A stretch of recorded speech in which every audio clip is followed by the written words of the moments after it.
తొందర ఏం లేదు, అన్నిటికీ మూల్యం చెల్లించుకునే సమయం వస్తుందని మాజీ మంత్రి అంబటి అన్నారు. శుక్రవారం ఆయన మీడియాతో మాట్లాడుతూ పర్మిషన్ తీసుకుని నల్లపాడు వెంకటేశ్వర స్వామి గుడికి వెళ్లాను. టీడీపీ నేతలు కర్రలు రాడ్లు తీసుకుని నాకు కారు మీదికి వచ్చారు. టీడీపీ నేతలు కట్టిన ఫ్లెక్సీలు చించలేదు. టీడీపీ నేతలు ఇలా చేస్తే పోలీసులు ఏం చేస్తున్నారంటూ ఆయన ప్రశ్నించారు.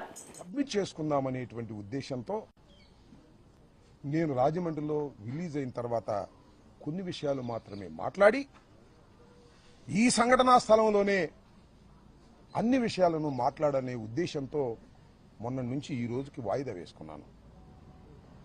ఏం జరిగింది? నేను తెలుగుదేశం పార్టీ వారు ఒక ఫ్లెక్సీ కట్టారు, మీ అందరూ చూశారు. ఆ ఫ్లెక్సీ దగ్గరికి వెళ్ళి ఇలా ఫ్లెక్సీ కట్టడం తప్పు, మంచి సాంప్రదాయం కాదు, ఈ ఫ్లెక్సీని మీరు తీసేయండి, తీసేయకపోతే నేను తీసేస్తాను అని ఫ్లెక్సీ దగ్గరికి వెళ్ళి మీడియా మిత్రులందరినీ పిలిచి చెప్పాను. ఇది చెడు సాంప్రదాయమా? అప్పుడు ఎవరు లేరు. నేను చించేస్తే అడిగేవాడు లేడు. చించటం మంచి సాంప్రదాయం కాదు, రెచ్చగొట్టడం మంచి సాంప్రదాయం కాదు, ఇలా మా మీద మీరు ఫ్లెక్సీలు కట్టడం తప్పు. మీ గొప్పతనాన్ని గురించి కట్టుకోండి, చంద్రబాబు గొప్పవాడని కట్టుకోండి. జగన్మోహన్ రెడ్డి గారిని దూషిస్తూ, సుబ్బారెడ్డి గారిని దూషిస్తూ, కరుణాకర్ రెడ్డి గారిని దూషిస్తూ మీరు కట్టకండి తప్పు అని చెప్పాలని ఆవేదనతో నేను వెళ్ళానే. వెళ్ళి చించేయలేదే, చెప్పాను, వచ్చేశాను. ఇది జరిగినటువంటి అంశం. నెక్స్ట్ రోజు రాష్ట్ర వ్యాపితంగా పిలుపునిచ్చింది వైఎస్ఆర్ కాంగ్రెస్ పార్టీ. ఇలా తప్పుడు ప్రచారం చేస్తున్నారు, ఫ్లెక్సీలు కడుతున్నారు,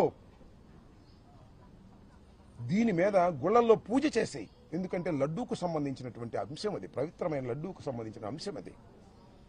వెళ్లి గుళ్ళల్లో పూజ చేసి చంద్రబాబు నాయుడు గారి విధానం గాని ఆలోచన గాని మార్చమని భగవంతుని ప్రార్థించమని మాకు పిలుపు వచ్చింది. ఆ దగ్గరలో ఉన్న వెంకటేశ్వర స్వామి గుడికి వెళ్ళాను, పర్మిషన్ తీసుకుని వెళ్ళాను, పూజలు చేశాం. అప్పుడు నల్లపాడు పోలీస్ సిఐ నాకు ఫోన్ చేశాడు, వంశీ. ఎస్పీ గారు అడగమన్నారండి, మీరు ఆ ఫ్లెక్సీని చింపడానికి వెళ్తున్నారా లేక పూజకి వెళ్తున్నారా అని. ఎందుకు చింపుతామయ్యా, పూజకి వెళ్తున్నాము అంతే తప్ప చింపే ప్రశ్న ఉద్భవించదు అని చెప్పా. పూజ చేసి వస్తుంటే ఏం జరిగిందో మీరు అందరూ చూశారు. కర్రలు రాడ్లు తీసుకుని నా కారు మీదకి వచ్చారు, నా కారును కొట్టే ప్రయత్నం చేశారు, తిట్టారు, బూతులు, భయంకరమైన బూతులు. మీరు చూశారు ఒక మహిళ ఎలా తిట్టిందో, ఆమె సంగతి కూడా తర్వాత చెప్తా నేను. అందరూ ఫిల్దీ లాంగ్వేజ్ ఇష్టం వచ్చినట్టుగా ఎమ్మ ఎక్క తిడుతుంటే ఎస్ ఆవేశం వచ్చింది. స్పర్ ఆఫ్ ది మూమెంట్ బయటకు వచ్చి నేను కూడా బూతులు మాట్లాడాను. It is a purely reaction. నా ఉద్దేశం అది కాదు, ఇట్ ఈస్ ఎ రియాక్షన్. ఎదుటివాడు చేయొత్తుంటే పట్టుకోవటం, ఎదుటివాడు తిడుతుంటే తిరిగి తిట్టడం, ఇది మాత్రమే జరిగింది. ఏం జరిగిందని తర్వాత వాళ్ళు తిట్టారు, నా కారు మీద కొట్టారు, నేను తిరిగి తిట్టాను, ఇంటికి వచ్చేసాను. ఆలోచించాను 1-2 సార్లు, ఎందుకురా తొందరపడ్డాను. నా అంతరాత్మ ఒప్పుకోలేదు, నా అంతరాత్మ బాధపడింది. వెంటనే వాలంటరీగా వచ్చి మీ అందరి సమక్షంలో 4:20 4:30 మళ్ళా ప్రెస్ మీట్ అరేంజ్ చేసి, నేను చంద్రబాబు నాయుడు గారిని ఉద్దేశించి తిట్టలేదు, ఆ స్పెర్ ఆఫ్ ది మూమెంట్లో ఒక చిన్న ఆవేశంలో వాళ్ళు తిడుతున్నారనేటువంటి ఉద్దేశంతో నేను ప్రతిస్పందించి తిట్టాను. అయినా తప్పే అది. నేను ఈ వయసులో ఇంత సీనియర్ అయ్యుండి తిట్టి ఉండవలసింది కాదు అని పశ్చాత్తాపడ్డాను. పడ్డానా పడలేదా? పశ్చాత్తాపడితే చెప్తారుగా చాలామంది, పశ్చాత్తాపానికి మించిన ప్రాయచిత్తం లేదని నేను పశ్చాత్తాపడ్డాను. ఏం జరిగిందండి తర్వాత? ఎంత ఘోరం అండి. నా ఇంటి మీదకి వచ్చారండి, ఎంతమంది వచ్చారండి, ఎంతసేపు ఉన్నారండి? 5ంటికి వచ్చారు. ఇది 4:20కి నా సమావేశం జరిగితే మీరందరూ ఉన్నారు, మీడియా అంతా ఉంది, ఎవ్వరు వెళ్ళలేదు. 5ంటికి వచ్చారు. ఎప్పుడు దాకా ఉన్నారండి? రాత్రి 12 దాటేంతవరకే ఉన్నారు. ఇక్కడే బ్యాచ్లుగా వస్తున్నారు. పెదకూరపాడు వాళ్ళు వస్తారు, వినుకొండ వాళ్ళు వస్తారు, సత్తెనపల్లి వాళ్ళు వస్తారు, భాష్యం స్టూడెంట్స్ వస్తారు, విధ్వంసం చేస్తారు. గదిలో ఉన్నాను, 10-20 నిమిషాలకు తీసుకెళ్లారు. నా ఇంటి మీద నా పిల్లలు ఉన్నారు, నా మనవాళ్ళు ఉన్నారు, తరిమారు, పగలగొట్టారు. పోలీసులు లేరా? అందరు పోలీసులు ఉన్నారుగా. ఆపే ప్రయత్నం చేశారా? 1 గంట కాదు, 2 గంటలు కాదు, ఇంతకుముందు కూడా దాడులు చూసాం. వస్తారు, స్పరావతి కొట్టప్పుడు కొడతారు, పారిపోతారు. అలా కాదు ఇది, అలా కానే కాదు ఇది. 7 గంటల సేపు కరాళ నృత్యం చేశారు ఇక్కడ.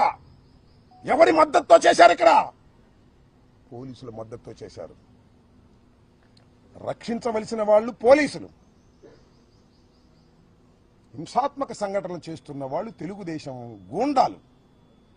పోలీసు గూండాలు ఏకమైపోయారే, ఎక్కడ చూశారా? ఇప్పుడన్నా విన్నారా?